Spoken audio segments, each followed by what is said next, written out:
ఎన్ని అన్యాయాలు జరుగుతున్నాయి, ఎన్ని అత్యాచారాలు జరుగుతున్నాయి.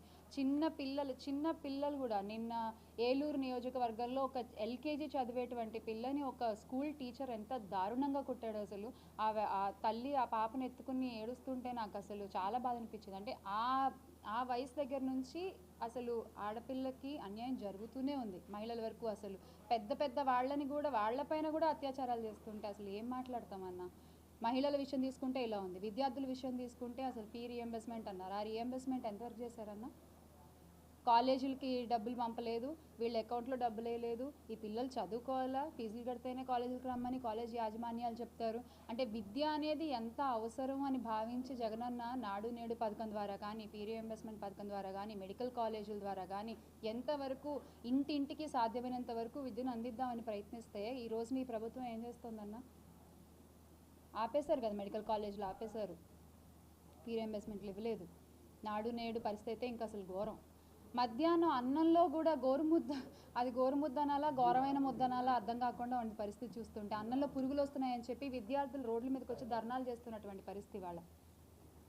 విద్యార్థుల విషయం చూసుకుంటే అలా ఉంది, రైతుల పరిస్థితి చూస్తే ఇలా ఉంది, మహిళల పరిస్థితి చూస్తే అలా ఉంది. నేను మొన్న ఎప్పుడో ఒక సోషల్ మీడియాలోనే ఒక ఆయన ఎలా ఉంది ప్రస్తుత ప్రభుత్వం అంటే, మాకేముందయ్యా, మాకు కావాల్సిన మందు మాకు దొరుకుతుంది, మాకు కావాల్సినట్టు ఆనందంగా మేము దాని తర్వాత చాలా సంతోషంగా ఉన్నాం, చాలా బాగుంది ప్రభుత్వం అని చెప్తున్నారు. అదా ప్రజలకు కావాల్సింది? అది కాదు కదన్నా. అందరూ బాగుండాలి కదా ఇంట్లో. మద్యం మద్యం మద్యం అని చెప్పి వైఎస్ఆర్ కాంగ్రెస్ పార్టీ వైపు వేలెత్తి చూపించారు. ఈ రోజున మీరు చేస్తున్నది ఏంటి? ఆ రోజున గవర్నమెంట్ హయాంలో ఉంటే ఆ డబ్బంతా గవర్నమెంట్కే వచ్చేది కదా. ఈరోజు పోనీ మీరు ఏమైనా రేట్లు ఏమైనా తగ్గించారా? అది కూడా లేదు. మళ్ళీ దానివల్ల మా మహిళలకే ఎంత బాధ, వాళ్ళు తాగల పడిపోతుంటే. అవునా కాదా అక్క? ఎంతమంది అక్క ఇప్పుడు మన రోడ్ల మీద వెళ్తూ ఉంటే మామూలు ఆడవాళ్ళు నాకు చెప్తున్నారు, వాళ్ళు మా వాళ్ళు తాగేసి ఇళ్ళకి రావట్లేదు, మాకు చాలా కష్టంగా ఉంది.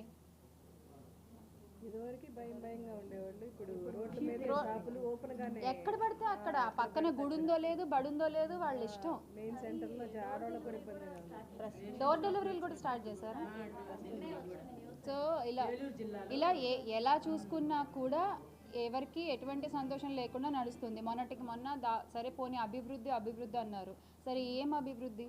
జగనన్న హయాంలో ఉన్నప్పుడు మనం 15వ స్థానంలో ఉండేవాళ్ళం, కానీ ఇప్పుడు 18కి పడిపోయాం.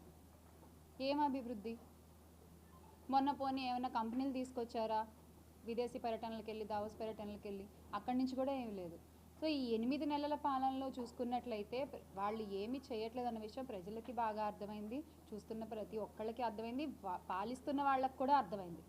ఏమన్నా అంటేనేమో నెలకు ఒక టాపిక్ తీసుకొచ్చి డైవర్షన్ పాలిటిక్స్ చేస్తున్నారు, వాళ్ళు చేసేటువంటి వివన్నీ కప్పిపుచ్చుకోవడానికి. ఏది ప్రజలు చూడకుండా లేరు, ఏది ప్రజలు గుర్తుపెట్టుకోకుండా లేరు. త్వరలో మళ్ళీ ప్రజలకి ఎవరిని ఎన్నుకోవాలో బాగా తెలుసు. మీరే దాన్ని చక్కగా గుర్తు చేస్తున్నారు ప్రతిరోజు, ప్రతి పూట. దానికి మీకు ప్రత్యేకంగా థ్యాంక్స్ చెప్పుకోవాలి. సో మళ్ళీ ఖచ్చితంగా ఆంధ్రప్రదేశ్ అభివృద్ధి అనేది జగన్తోనే సాధ్యం అవుతుంది. అది ప్రతి ఒక్కళ్ళు ఈ రోజున బలంగా నమ్ముతున్నారు. Make Andhra great again with Jagan అన్న. జై జగన్.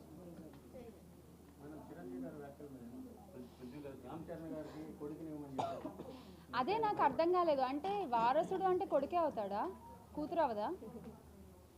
అది ఏమో మరి మెగాస్టార్ చిరంజీవి గారు ఏ ఉద్దేశంతో అన్నారో నాకు తెలియదు, కానీ వారసుడు అనేవాళ్ళు కొడుకులే అవ్వాలి అనేటువంటి ఒక ఆలోచన నుంచి అందరూ బయటకు వస్తే బాగుంటుంది.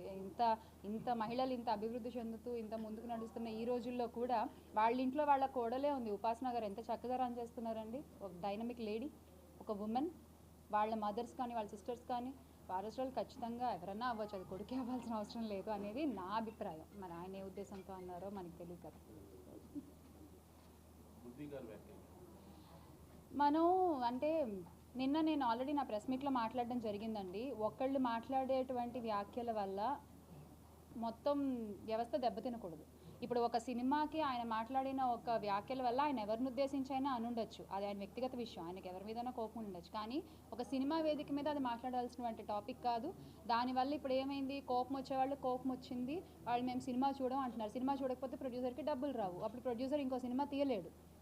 ఒక సినిమా మీద కొన్ని వందల కుటుంబాలు బతుకుతూ ఉంటాయి. ఆ ఉపాధిని అంతటినీ కూడా ఒక మాట పోగొట్టుకోకూడదు కదా.